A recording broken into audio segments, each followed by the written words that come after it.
হয় নিশ্চয়কৈ কিমান অতিষ্ঠ হ'লে আচলতে ছাত্ৰ ছাত্ৰীৰ লগতে ৰাইজ ৰাজপথলৈকে ওলাই আহিব লাগে আপোনালোকে ইয়াৰ ভিজুৱেলছ চালে অনুমান কৰিব পাৰিব মই ইয়াৰ কিছু দৃশ্য দেখুৱাবলৈ মোৰ সহযোগী অনুৰোধ জনাইছোঁ আচলতে ছাত্ৰ ছাত্ৰীৰ লগতে ইয়াৰ যি স্থানীয় লোক আছে তেওঁলোকো ওলাই আহিছে আচলতে এই পথে তেওঁলোকক জ্বলা কলা খুৱাই মাৰিছে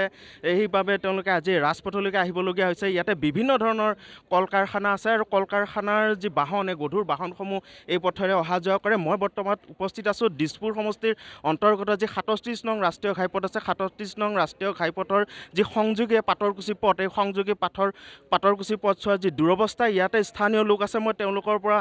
কথা জানিবলৈ চেষ্টা কৰিম দাদা আপোনালোকে আজি অতিষ্ঠ হৈ এই ৰাজপথলৈকে ওলাই আহিবলৈ বাধ্য হৈছে কি ক'ব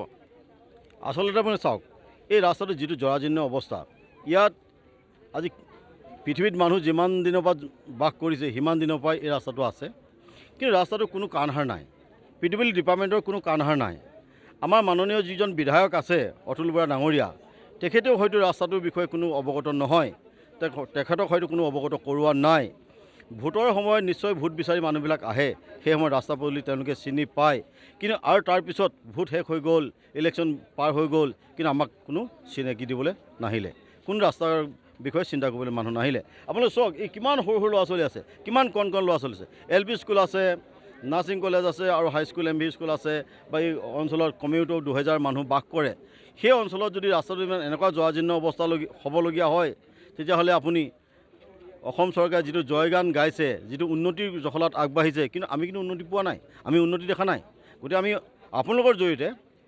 বৰ্তমানৰ বিধায়কক আমি অনুৰোধ জনাইছোঁ প্ৰশাসনিক অনুৰোধ জনাইছোঁ অসম মাননীয় মুখ্যমন্ত্ৰীৰ ওচৰত আমি অনুৰোধ জনাইছোঁ যাতে ৰাস্তাটো অতি সোনকালে চকু মেলি চাই আৰু আমাক এই দুৰ্ভোগ ভুগিবলগীয়া যিটো অৱস্থা হৈছে তাৰ পৰা যেন আমাক সকাহ প্ৰদান কৰে হয় নিশ্চয়কৈ আচলতে ৰাইজ ক্ষোভিত হৈ পৰিছে তেওঁলোকে এটাই কথা অনুৰোধ জনাইছে প্ৰশাসনক বা বিভাগীয় যি কৰ্তৃপক্ষ আছে তেওঁলোকৰ এই পথছোৱাই আচলতে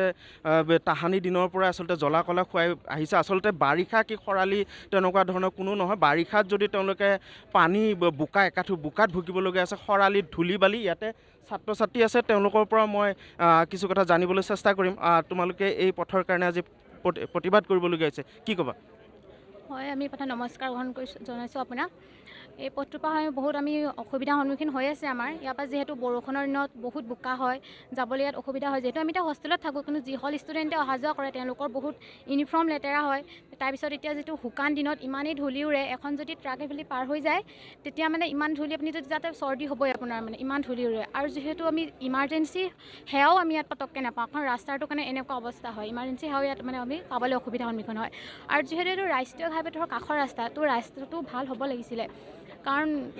যেহেতু বহুতো অসুবিধা আমাৰ ইয়াত সন্মুখীন হ'বলগীয়া হৈ আছোঁ তো এইটোৱে আমি চৰকাৰক হেৰি কৰোঁ যে ৰাস্তাটো ভাল কৰিবলৈ কিবা পদক্ষেপ গ্ৰহণ কৰে আৰু হয় নিশ্চয়কৈ খুব সুন্দৰ কথা কৈছে আচলতে যিসমূহ চৰকাৰৰ যিসমূহ জৰুৰীকালীন যিসমূহ সুবিধা আছে এই জৰুৰীকালীন সুবিধাসমূহৰ পৰা আচলতে তেওঁলোকে বঞ্চিত হোৱাৰ উপক্ৰম ঘটিছে যিহেতু এই পথে আচলতে তেওঁলোকক জ্বলা কলা খুৱাইছে আৰু তেওঁলোকে আজি এই প্ৰতিবাদৰ জৰিয়তে চৰকাৰ বা কৰ্তৃপক্ষক এটাই অনুৰোধ জনাইছে অনতিপলমে যাতে এই পথৰ যি শোচনীয় অৱস্থা তাক